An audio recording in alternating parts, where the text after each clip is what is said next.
What's up, beautiful people? My name is Luz, and I recently took an incredible trip to the gorgeous Algarve region of Portugal, together with my girlfriend Hannah. I've got some beautiful places to share with you, so here's my Algarve top 10. The Algarve is continental Portugal's southernmost region, known for its whitewashed fishing villages, delicious cuisine, and golden beaches. From the rugged coastline to the bustling towns and spectacular mountains, the Algarve has something for everyone. First up, we've got the quaint town of Carvoeiro.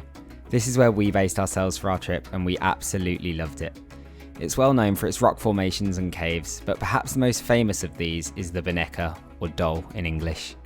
This unique window to the ocean is accessed via a short walk through a cave and definitely shouldn't be missed. The surrounding Algarve Seco area provides plenty of opportunity for exploring with its rock pools and viewpoints, and if you're thirsty, there's even a cafe built right into the cliffs. The short walk into Carvoeiro town centre is made all the more charming by the 570 metre boardwalk, which offers uninterrupted views of the Atlantic Ocean and is a great spot to enjoy some out-of-this-world sunsets. At the end of the boardwalk, you'll find yourself at some steps down to Carvoeiro Beach, along with a number of terraces and benches for you to take in the views of this charming cove. The town offers plenty of good options for food, drinks and shopping, and we loved having it as our base. Next, we have Benagil Cave, which is probably the most famous site in all of the Algarve. Accessible only via the sea, upon entering you're greeted with a wide sand beach, illuminated by the sunlight shining through the opening in its roof. It's a 15 to 20 minute drive from Carvoeiro, or you can take a boat tour from almost any of the surrounding coastal towns and cities. We opted for the Carvoeiro Caves tour, and I can't recommend it highly enough. It costs 15 to 30 euros depending on which tour you opt for, and you get to see some of the coastline in a completely different way.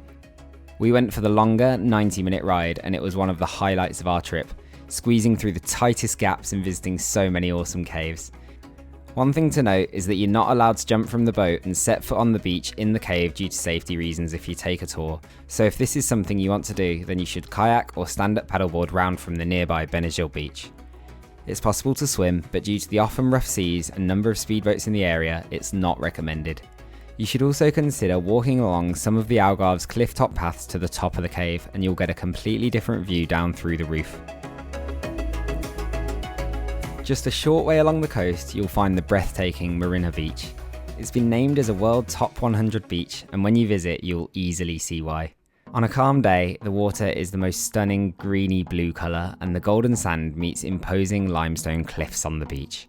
A short walk along either the beach or the walking trails above gives you a view of the magnificent double sea arch, and if you find the right spot at the top, you'll be able to see a heart shape in the cliffs.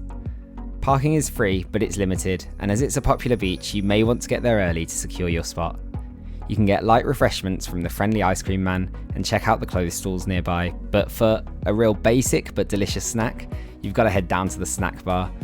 Due to its location, prices are obviously higher, but I don't think you'll find a better toasted sandwich anywhere in the Algarve. This toasty is unreal. For a completely different view of the region, head up into the mountains to the peaceful town of Monchique. From Carvoeiro, the drive took about 45 minutes, and it had a distinctly different feel to anywhere else we visited. Away from the beaches and coast, you'll find colourful houses, a pretty church, and the ruins of an old convent. The locals we met were really friendly, and we enjoyed spending a few hours wandering the narrow, cobbled streets. From here, we took a short but beautiful drive up to the highest point of the Algarve, Mount Fóia. You can also hike or ride a mountain bike to the top, where you'll have panoramic views of the whole region. And due to its altitude, Mount Fóia is probably where you'll feel the coldest on your trip. And when we visited, it was super windy. Luckily, there were very few clouds, and we were treated to a great sunset. A little further east, along the coast from Benagil Cave and Marinha Beach, is the stunning Arco de Albandeira, or Albandeira Arch. You'll have to drive on a few windy roads to get there, but it's free parking when you arrive, and there's a quiet beach if you want to spend the day relaxing without the crowds of the more well-known spots. We got there in time to catch the sunset and headed over to the right side of the beach to get our first views of the arch. Eroded over millions of years by the sea and wind, you can walk all the way out and on top of the arch itself, and we got some awesome photos that really show just how large this feat of nature is. This is another fabulous sunset spot, so if you're there at the right time, put a blanket down and enjoy the show.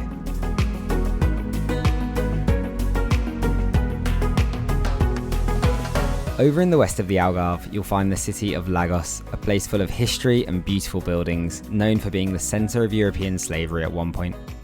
If you haven't had a pastel de nata, we had our favourite of the entire trip sitting on a street outside a little cafe called Ados a Vida.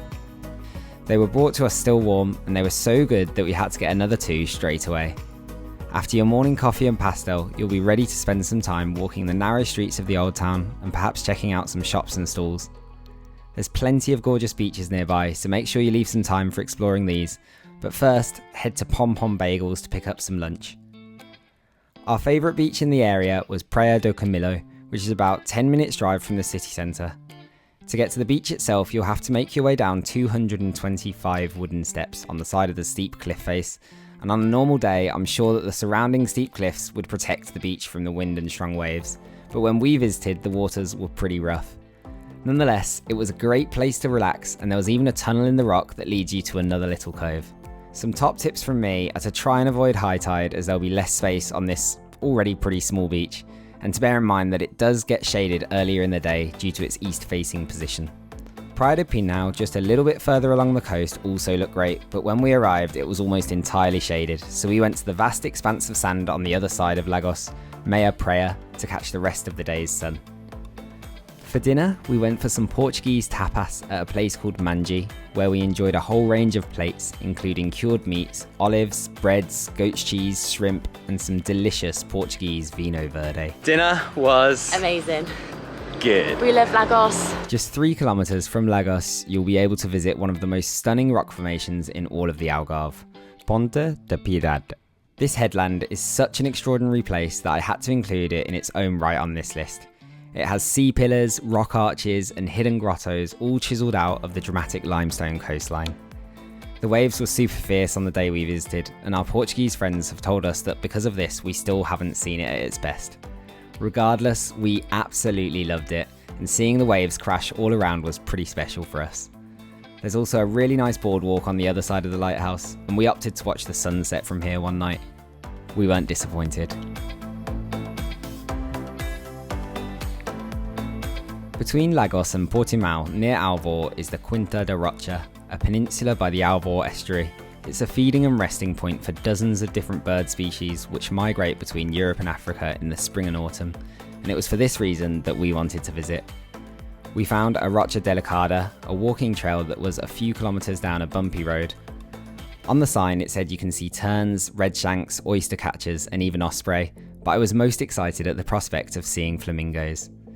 We had some very pretty views and saw lots of different bird life, and much to my delight, the specks we were walking towards got larger and louder, and we realised we had stumbled upon a giant flamboyance of flamingos.